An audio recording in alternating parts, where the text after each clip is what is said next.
We were reading about the world Redeemer's heavy task. And we came to this mysterious passage, one yet may come, armored, invincible.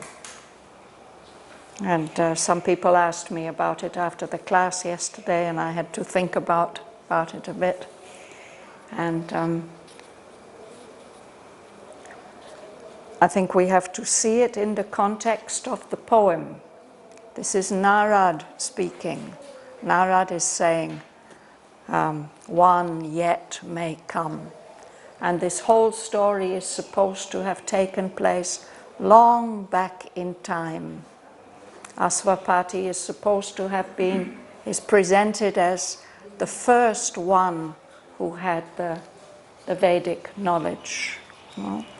And Savitri belongs to that far back time when Sri Aurobindo said something needed to be opened, some new possibility.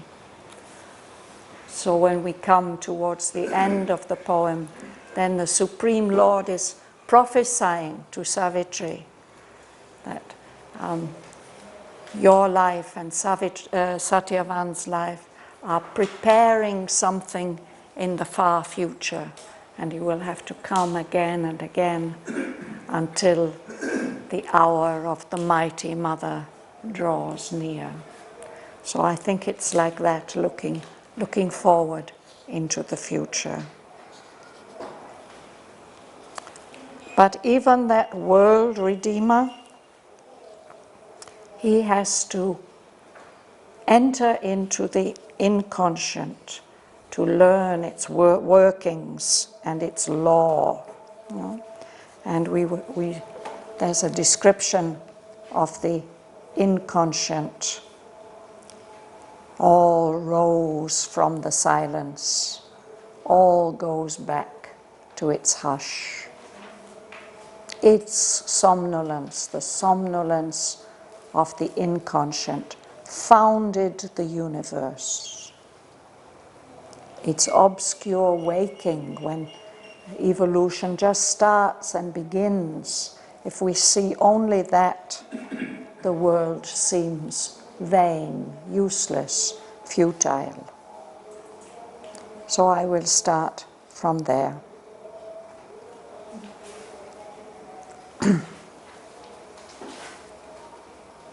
Arisen from nothingness, and towards nothingness turned. Its dark and potent nescience was earth's start. It is the waste stuff from which all was made. Into its deeps, creation can collapse. Its opposition clogs the march of the soul. It is the mother of our ignorance. He, this is the world Redeemer, he must call light into its dark abysms. Else never can truth conquer matter's sleep, and all earth look into the eyes of God. All things obscure, his knowledge must relume. All things perverse, his power must unknot. He must pass to the other shore of falsehood's sea. He must enter the world's dark to bring there light. The heart of evil must be bared to his eyes. He must learn its cosmic dark necessity, its right and its dire roots in nature's soil.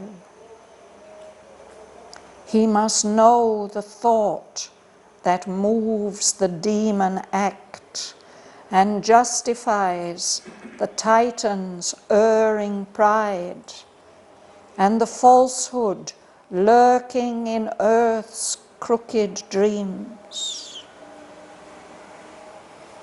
He must enter the eternity of night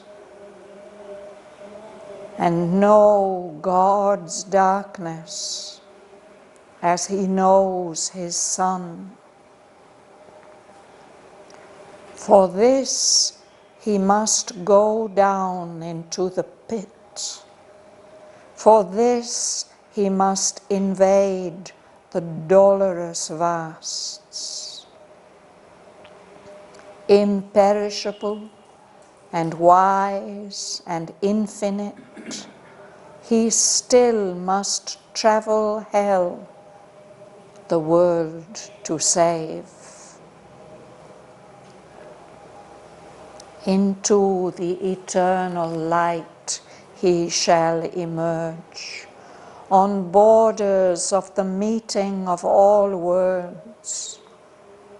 There, on the verge of nature's summit steps, the secret law of each thing is fulfilled. All contraries heal their long dissidence. There meet and clasp the eternal opposites. Their pain becomes a violent, fiery joy. Evil turns back to its original good, and sorrow lies upon the breasts of bliss. She has learned to weep glad tears of happiness. Her gaze is charged with a wistful ecstasy. Then shall be ended here the law of pain. Earth shall be made a home of heaven's light. A seer heaven-born shall lodge in human breasts. The superconscient beam shall touch men's eyes, and the truth-conscious world come down to earth, invading matter with the Spirit's ray, awaking its silence to immortal thoughts, awaking the dumb heart to the living word. This mortal life shall house eternity's bliss. The body's self taste immortality. Then shall the world Redeemer's task be done.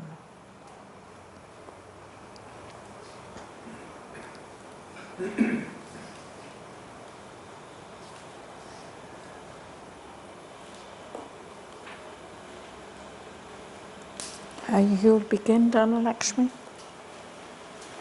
Risen from nothingness and towards nothingness turn. Its dark and potent nestlings was Earth's start. It is the waste stuff from which all was made. Into its deeps, creation can collapse. So this is the inconscience, no? It rose up out of nothingness It's turned towards nothingness. It's longing to go back into the nothingness. That dark and powerful, potent means powerful, nescience, not knowing, was Earth's start, the beginning of Earth. Earth meaning the material principle.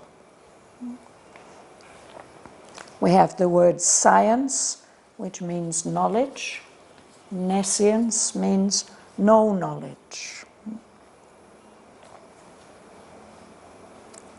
That nescience, that inconscience, is the waste stuff from which all was made.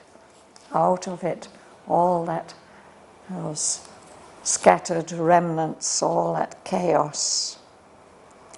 And because it is the waste stuff from which all was made, into its deeps, creation can collapse. Everything can go back into that nothingness.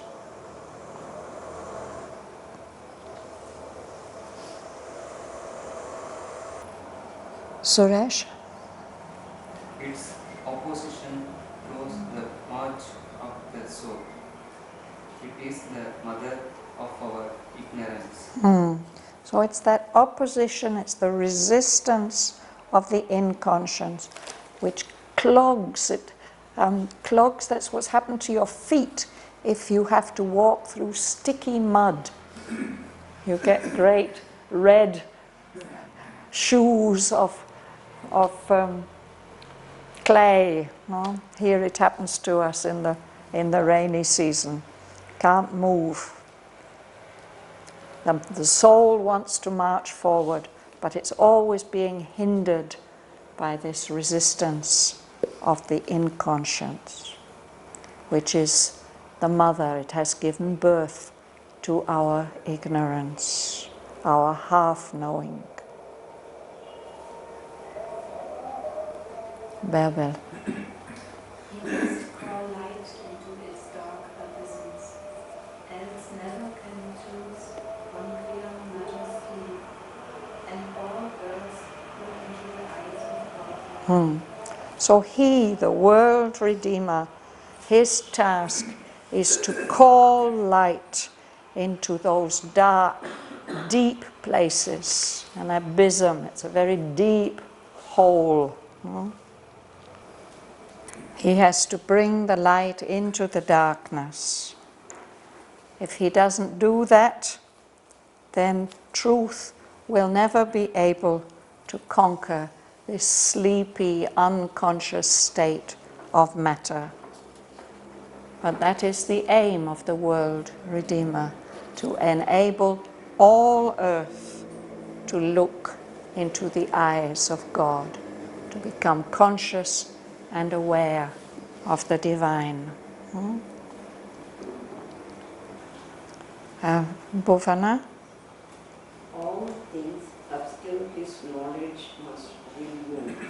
All things perverse his power must unknown. He must pass to the other shore of falsehood sink. He must enter the world's dark to bring the light. Yes. Relume. We have the word illumine. And lume has to do with light. He has to bring light back into everything which is dark, everything which is obscure and confused and shadowy. And everything which has become perverse. Perverse means twisted. Things are not straight and direct the way that they should be. They've become twisted and deformed. His power has to unknot, untie all those twists and turns and straighten everything out. For this, he has to pass to the other shore of the sea of falsehood, the ocean of falsehood. He has to enter the darkness of the world in order to bring there light. This is the task of the world redeemer.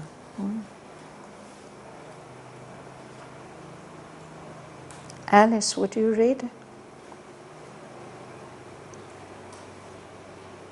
The heart of evil must be bared to his eyes. He must learn its cosmic necessity, its right, and its dire roots in nature's soul. Yes, he has to, the heart of evil must be bared, it must be uncovered so that he can look right into the depths of it. He has to be able to penetrate it with his consciousness, because he needs, in order to transform it, he needs to learn what is the dark necessity which has brought it into the universe. What is that dark necessity for the existence of evil, which allows evil to exist in the cosmos, in the universe? What gives it the right to exist? What authority has said, yes, you can be there? No? And he has to find its roots. What are its roots in the soil of our nature which allows it to grow? If a plant has no roots, no soil to grow in, it can't grow. No? Dire roots, dreadful, terrible roots. Where are those roots? He must find them.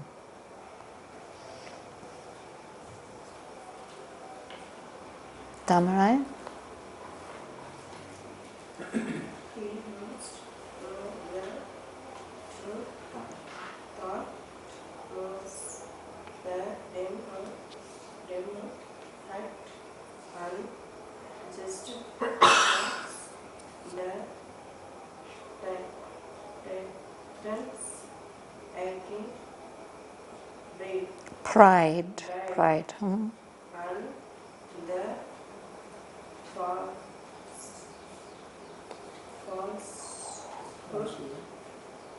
working in earth's Crooked. drink. He must enter the drinking of night and know God's darkness as he knows his son. Yes. He, the world redeemer, must know the thought that's behind the evil act, the act that seems to be done by a demon, by a devil. What is the thought behind that gives that impulse? And what is the thought behind that justifies the existence of the Titan, the superhuman ego, with its erring pride? It has this tremendous sense of its own worth. But it is erring, it is mistaken. There's something perverted about it. But what is the thought behind that justifies that pride of the Titan, that gives it that enormous power?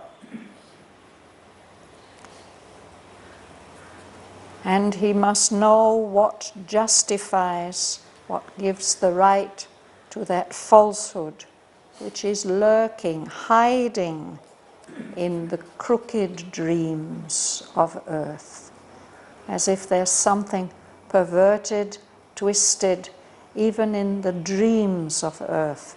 In her sleep, she's having these crooked dreams, and they get realized in material forms. So for all this, he must enter the eternity of night. He must know God's darkness as he knows his Son. He has come from the Son of God, but if he wants to change all this, it's his mission to change all this, he has to enter into the darkness of God. We like to think that God is only pure and good and full of love. It's difficult for us to accept that all the evil in the world, all the darkness, is also nothing else but the Lord, because there is only that. There is nothing else. Crooked is an adjective or? Yes, crooked means not straight. Crooked like a donkey's leg. Auroville says the devil is Krishna at his tricks. The devil is Krishna at his tricks. Yeah. He says these outrageous things, no? And he says that the wonderful thing about the Hindu religion, he said it's the only religion which has had the courage to see that everything is divine.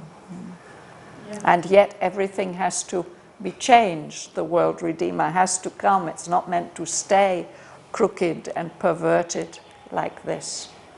But unless we can recognize that it's the Lord himself, we won't be able to do that.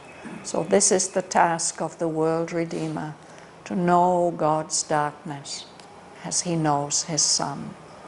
And of course that's what Sri Aurobindo has done, and we have the record of it in some of his other poems. Of course in the description in Book 2, Canto 8, where Aswapati does precisely this and goes down into the very deepest levels of darkness and inconscience.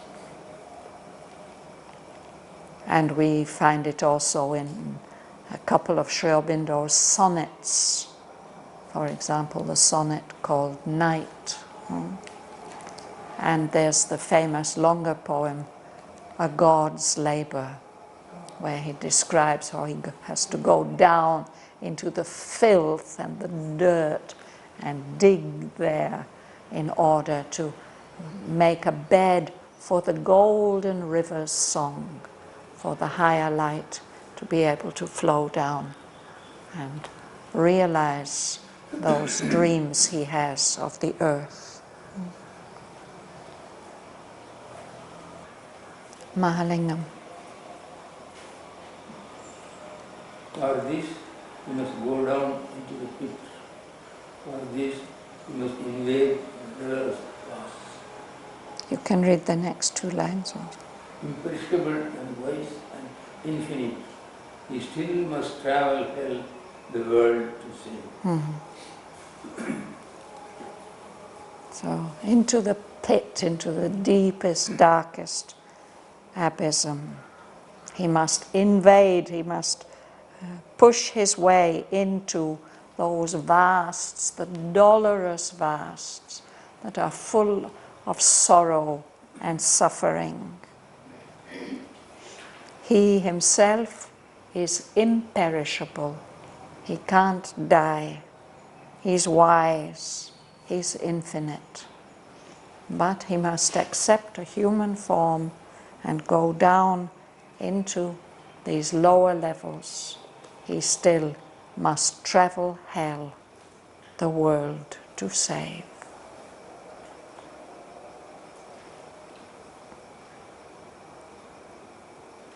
Class?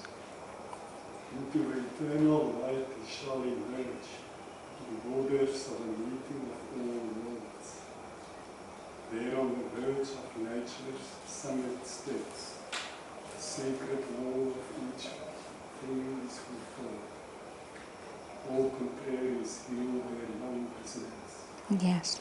The amazing thing is, if you go deep down into the darkness, you get cast up into the light. Mother has described this experience, how she went deep. She's given a message about it. That I went down into the, I don't remember the exact words, the deepest, most obscure and stifling darkness. And there I struck upon an almighty spring which cast me up forthwith into, I don't know, an atmosphere vibrating with the seeds of a new world. So, if you go, one who is empowered, who is strong enough, who's missioned, can do that, go down into the deepest, darkest levels and find there the wellspring. So he says, the world Redeemer, he will emerge. He goes down into the darkness, into the bottomless night, and he emerges, he comes out into the eternal light. And he comes out on the borders of the meeting of all worlds. There's a world where all worlds meet. That is the supramental world. That's on the edge, the very edge of the very highest steps of nature. The secret law of each thing is fulfilled. There's a wonderful passage at the end of Book 1, Canto 5, where Sri Aurobindo describes that world where all worlds meet, and where all the things that have seemed opposite and contradictory, which have been struggling against each other, they all find their truth, and in their truth they are all harmonized and reconciled. So that's what he says here. The secret law, the hidden svabhava and svadharma of everything in the universe is found and fulfilled. And all the opposites, they heal their long dissidence. They've been disagreeing with each other all through the history of the universe. On that level, they heal their dissidence. They find that they are complementary and support each other. You like to read, Ma? Yes. Yes. There meet and clash the eternal opposites.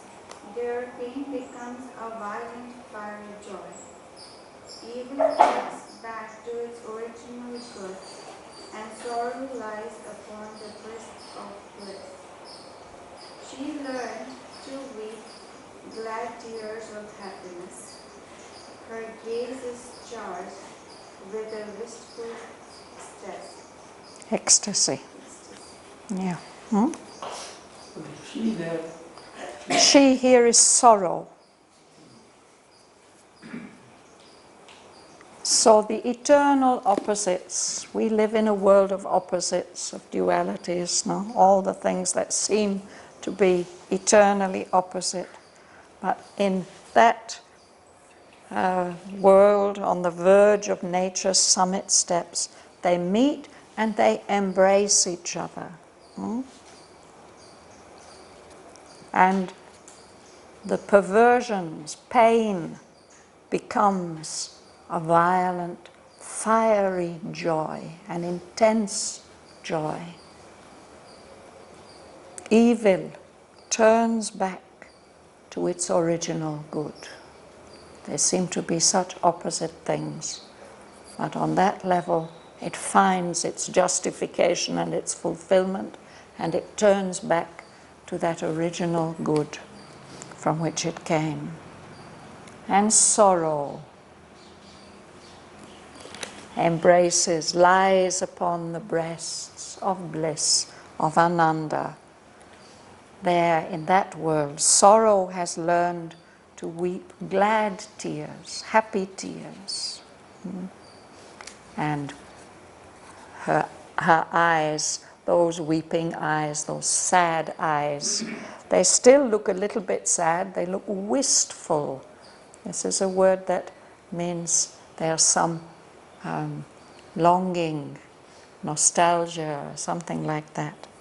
But actually what she's experiencing is ecstasy. That can be seen in her expression. Her gaze is charged with a wistful ecstasy. Joanne. Then shall be ended here the law of pain. Earth shall be made a home of heaven's light. A seer heaven-born shall lodge in human breast.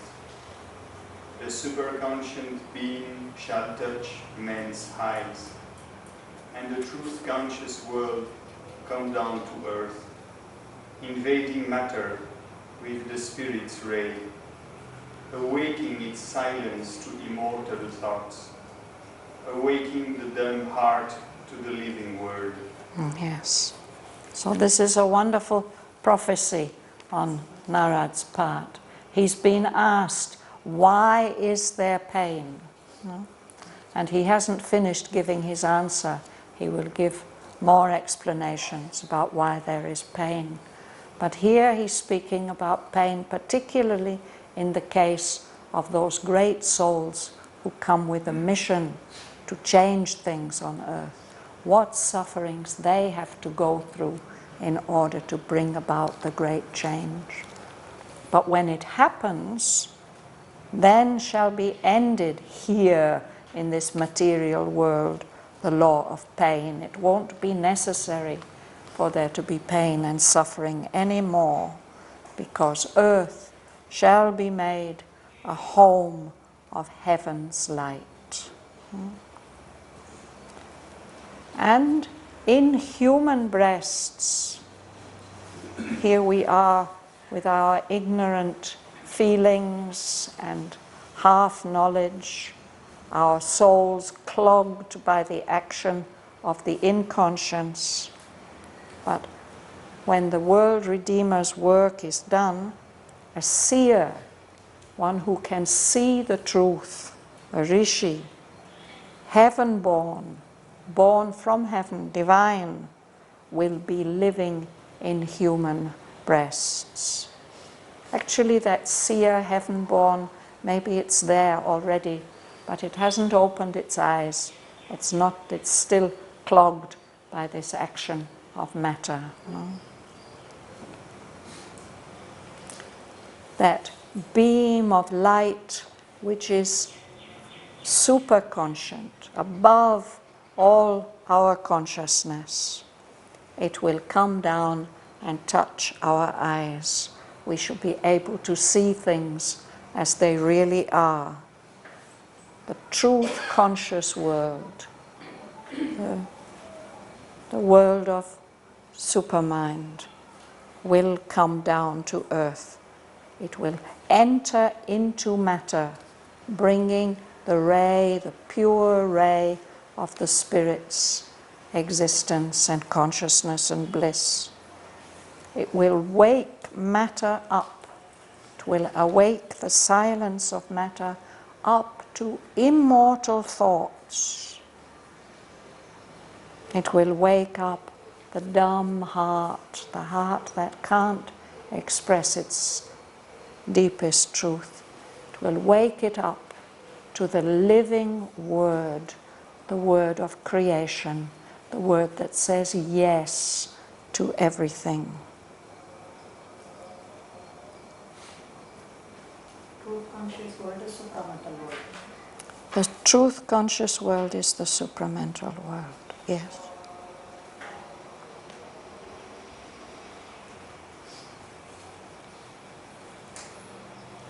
You'd like to read, sir? Mortal life shall house eternity's bliss. body's self-taste, immortality. Then shall the world Redeemer's task be done. Yes. So this is the aim of Sri Aurobindo's yoga. This is the aim of the world Redeemer, no? That this mortal life here in the material universe will be able to hold and live and express the ananda of the eternal, of eternity. Even the body will experience immortality. Spiritually, we can experience immortality. We can have that realization. But until matter is transformed, the body can't taste it. So only then will the world Redeemer's task be completed. At the beginning of the section, he said his work is half done. Now then it will be done completely.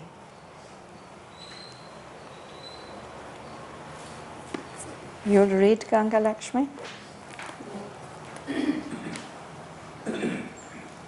then was life carried its seed of death, and sorrow's plant be heard in the slow night. Thank you. So until the Redeemer's task is done, life must carry in it this seed of death. Whatever lives must die. And the plaint, the complaint, the sad sound of sorrow will be heard in this slow night, this night of ignorance, which is slowly changing, slowly passing. We will emerge into the day. So then he speaks directly, Narad speaks directly to us and advises us. Leela. O mortal, bear this great world's law of pain. In thy heart passage through a suffering world, lean for thy soul support on heaven's strength. Turn towards his truth, aspire to love and peace. So first of all, he advises us to learn to bear this law of pain, not to become strong and to be able to bear it. He says, yes, human beings have a hard passage. It's difficult to pass from birth to death through this suffering world. So we need help. He says, lean for thy soul's support on heaven's strength. Human beings may be able to help you, but eventually they will always let you down. It's only heaven's strength that can really support. So keep turned towards high truth. If you go up to Sri Aurobindo's room in the ashram, you will pass Mother's writing. She's written, cling to truth, hold tight, aspire to love and peace. Keep those as your guiding ideals. Sergei. A little breeze is land there from above, a touch divine upon thy human days. Make of thy daily way of pilgrimage, for through small joys and griefs thou movest towards God. Yes. So a little bliss, a little delight is lent to you, not given to you. You can have it for some time. It comes from above. A touch divine upon thy human days. He's saying it in the singular. He's speaking to each of us. Of course, probably he's speaking to Savitri's mother, but we can take it that he's speaking to us. The advice he gives is to make of thy daily way a pilgrimage, If you're on a pilgrimage, you're making a journey from your home where you started to a sacred place. You're going there to get a blessing, a gift, a touch divine upon your human days. Then you know that you have to pass through a lot of hardships.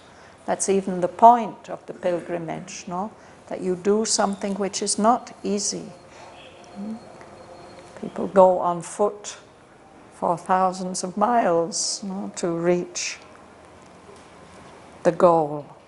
So every day is a day that you spend on your pilgrimage, because through all the small joys and griefs of every day, you are moving towards God. We are all on the same pilgrimage. We're all going to reach there. So that helps us, if we think of this, this helps us to bear the difficulties that we have to face on our daily way. And then he gives another advice. Mihong. Haste not towards Godhead on a dangerous road. Open not thy doorways to a nameless power. Climb not to Godhead by the Titan's road. Yes, now he's giving a warning. If we humbly go on our daily way, considering it a pilgrimage, we will reach the end safely. But there's another way, a dangerous road.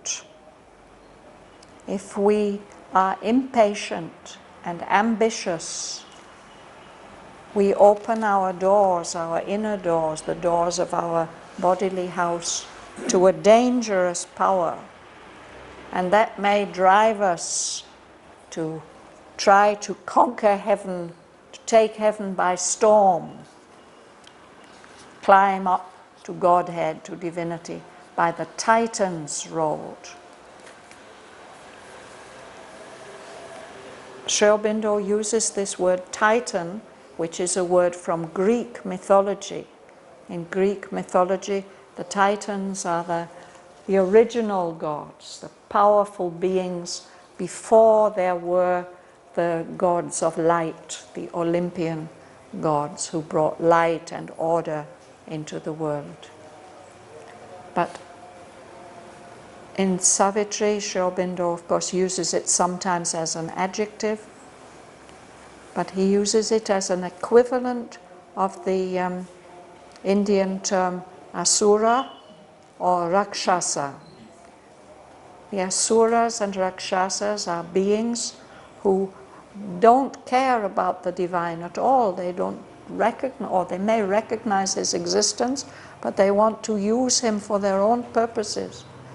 And they are ego-driven beings.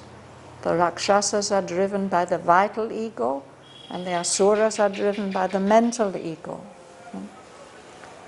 So the vital ego and the mental ego, and the two of them in collaboration, can drive us by a very dangerous road, an anti-divine road. So in the next sentence he describes... Yes, a power that doesn't have a name. He's not putting a name to it. It doesn't have the divine name. Some power may come. You can always ask it, what is your name? You can say Titan's road is a falsehood road. Sorry? Falsehood. Falsehood. The Falsehood. Different. Asura is not falsehood. No, the characteristic is that it's not ready to submit to the divine truth and law. It wants to impose its own will. So it's that distortion which is brought about by egoism, which is completely self-centered.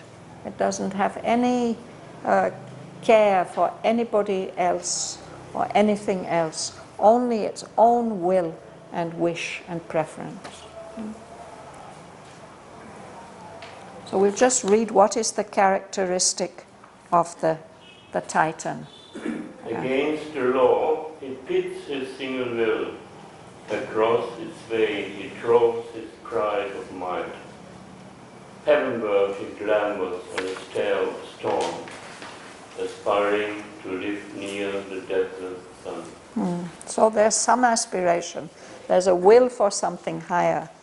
But he's opposing his single will against the divine law.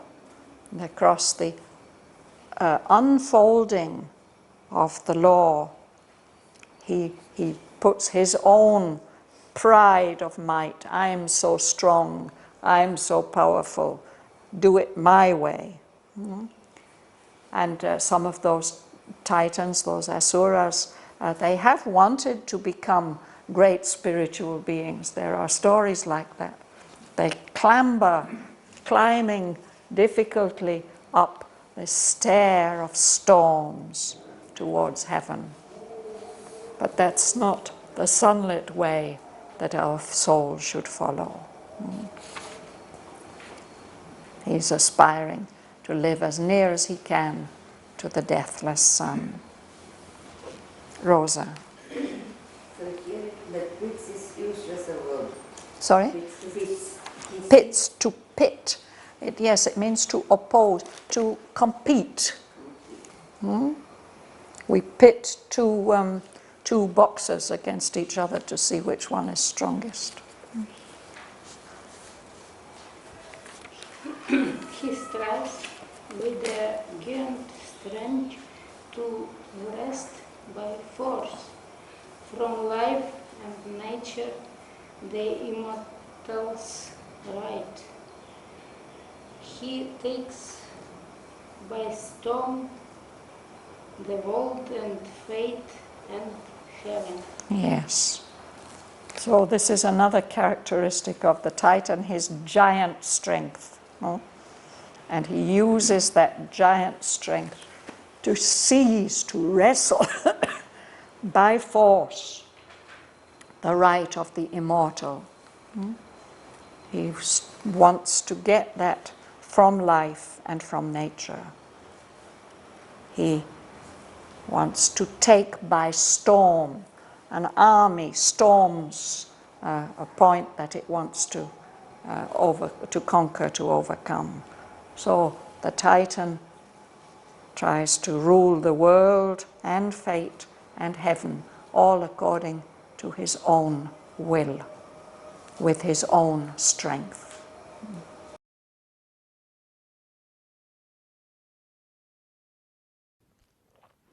Arisen from nothingness, and towards nothingness turned, its dark and potent nescience was earth's start. It is the waste stuff from which all was made.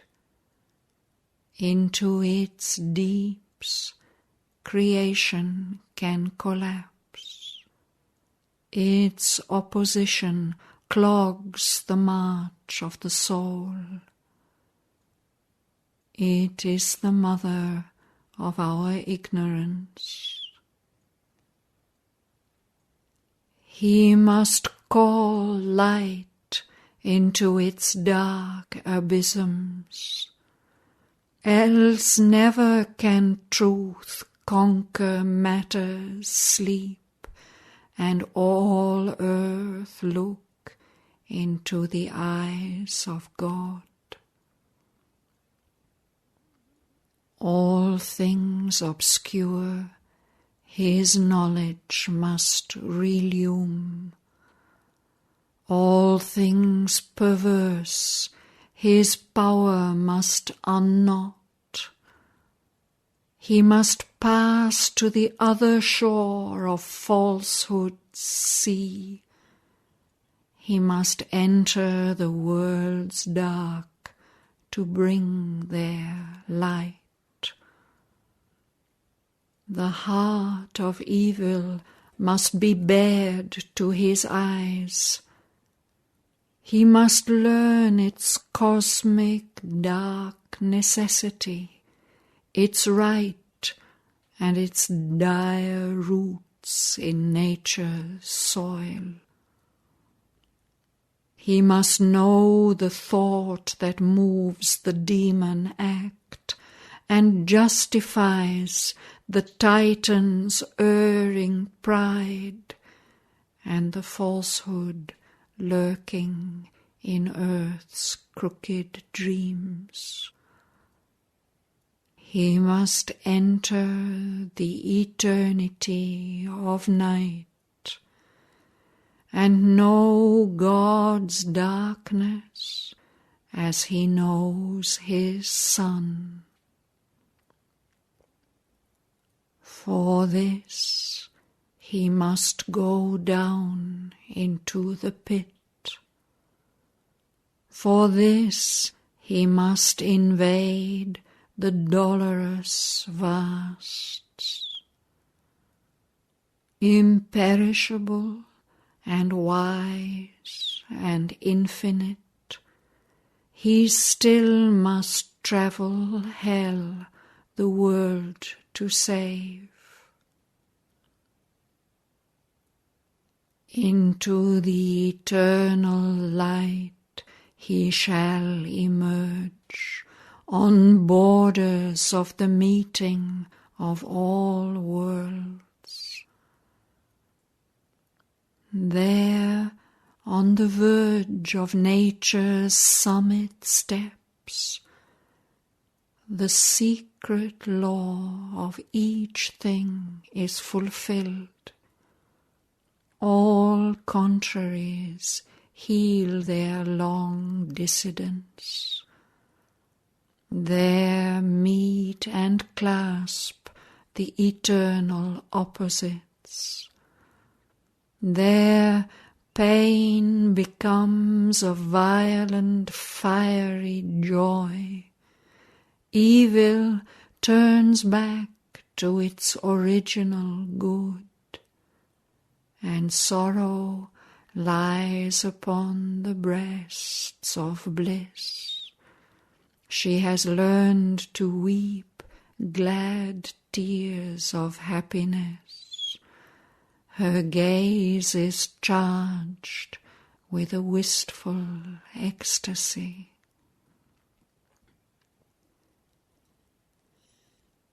Then shall be ended here the law of pain.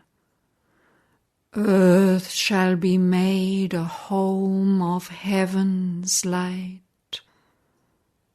A seer heaven-born shall lodge in human breasts. The superconscient beam shall touch men's eyes, and the truth-conscious world come down to earth, invading matter with the Spirit's ray, awaking its silence to immortal thoughts, awaking the dumb heart to the living word. This mortal life shall house eternity's bliss, the body's self taste immortality. Then shall the world Redeemer's task be done.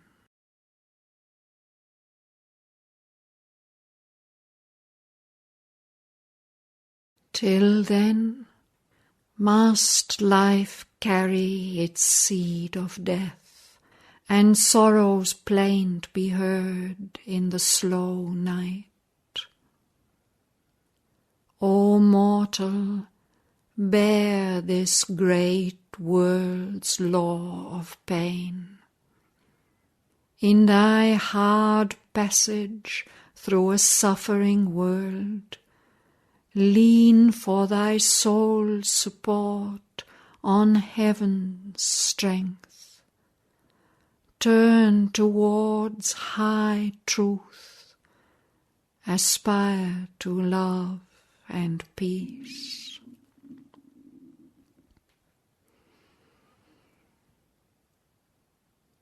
A little bliss is lent thee from above, a touch divine upon thy human days. Make of thy daily way a pilgrimage, for through small joys and griefs thou moves towards God. Haste not towards Godhead on a dangerous road. Open not thy doorways to a nameless power. Climb not to Godhead by the Titan's road. Against the law he pits his single will. Across its way he throws his pride of might. Heavenward he clambers on a stair of storms, aspiring to live near the deathless sun. He strives with a giant strength to wrest by force from life and nature the immortal's right. He takes by storm the world and fate and heaven.